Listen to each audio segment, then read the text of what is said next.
এক লোক তার নতুন বউকে নিয়ে নৌকায় চড়ে ঘুরতে বের হয়েছে। তারা ঘুরতে ঘুরতে যখন নদীর মাঝখানে চলে আসলো, তখন হঠাৎ করেই নদীর মধ্যে তুফান শুরু হয়ে গেল। বিশাল বড় বড় দানবীয় ঢেউ দেখে লোকটির স্ত্রী বলতে লাগলো, আজই মনে হয় আমাদের জীবনের শেষ দিন। নৌকা ডুবে আমরা দুজনেই মনে হয় মারা যাব। কিন্তু এদিকে স্বামী বেচারা খুবই শান্তশিষ্ট ভাবে নিশ্চিন্তে বসে আছে। তার ভাব দেখে মনে হচ্ছে কিছুই ঘটেনি। স্বামীর এই অবস্থা দেখে তার স্ত্রী বলল, কি ব্যাপার, তুমি কি ভয় পাও না? তখন লোকটি হাসতে হাসতে খোলস থেকে তরবারি বের করে তার স্ত্রীর গলায় ধরে বলল, এখন কি তুমি ভয় পাচ্ছ?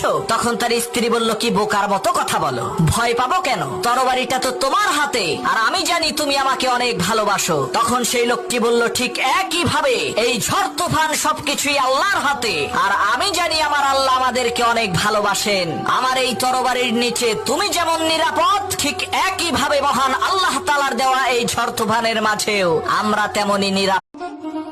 বন্ধু, প্রেম করবি ভালো কথা, তবে মন দিস না।